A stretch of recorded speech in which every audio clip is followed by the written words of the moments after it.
This audio is from an ebook titled Beyond Every Question, authored by Tira, the Non-Self. Introduction. Doubt is a condition that continually lures the mind to grasp and wonder. As long as ignorance has not ended, doubt will persist, whether doubt in the teachings, in experiences, or in oneself. But when true wisdom arises, the mind directly realizes, nothing is me, nothing is mine. All doubt is extinguished without a trace. Such genuine wisdom does not come from memorizing doctrines or accumulating knowledge. It arises from wise attention, yoniso manasikara, seeing reality as it truly is. Everything arises, remains for a while, and ceases on its own, without any owner. When the mind sees this, doubt comes to a complete end. This book explains that wise attention is the true path to wisdom. It leads to the end of doubt and allows the mind to directly realize the pure element of Dhamma. Awakening in its true sense, one who has reached true completion, who has realized awakening, never turns back to ask for reassurance. This completion is self-known and self-seen, needing no validation from anyone else. Just as a student who has graduated does not sit for examinations again to prove that they have finished, the awakened one does not seek further confirmation. When ignorance collapses, doubt is utterly destroyed.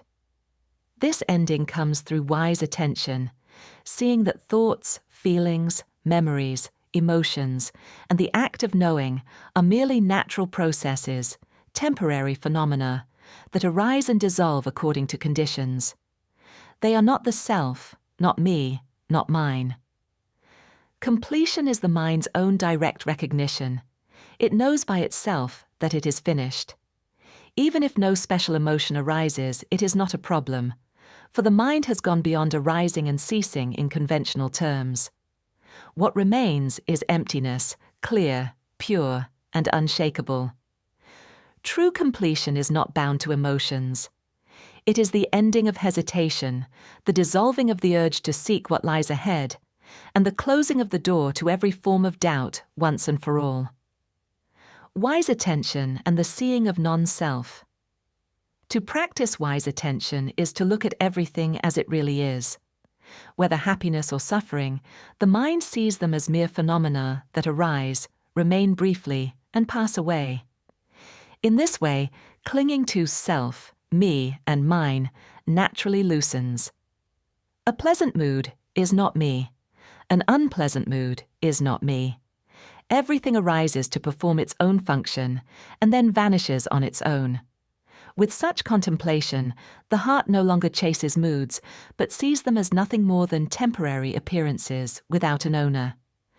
Not only moods, but also thoughts and mental images are the same. Any image that appears is simply a formation of mind, arising, showing itself, and dissolving. If we still mistakenly cling, believing that image is ours or that thought belongs to us, we will not loosen from attachment. The voice speaks by itself. Thoughts think by themselves.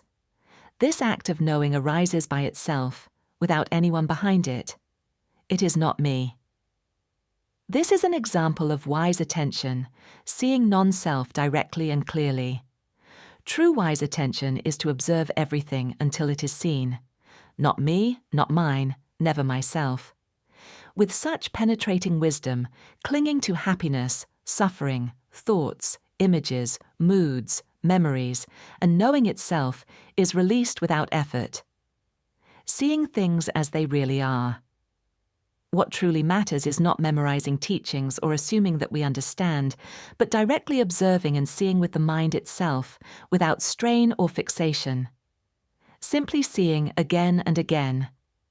Sometimes we notice it in time, sometimes we do not, yet even that noticing is enough. The mind gradually realizes that thoughts, images, moods, memories, and even the knowing itself all function naturally on their own. There is no knower and no self behind them.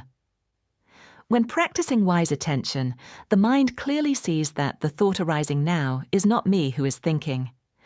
The contemplation unfolding now is not me who is contemplating. All phenomena are simply processes that arise and cease. Seeing in this way repeatedly, the mind gradually untangles from clinging. At a certain point, tears may flow on their own. What was once tightly held inside bursts open into freedom. Everything once believed, clung to, or relied upon is laid down. Even the sense of being human, or the accumulated knowledge of practice, is abandoned. What remains is only clear, radiant emptiness, free of every fabrication. Beyond doubt. When true wisdom appears, the mind realizes, there is nothing left to doubt.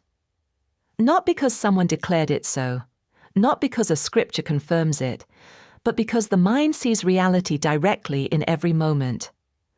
All doubt, however deep, is ended once and for all.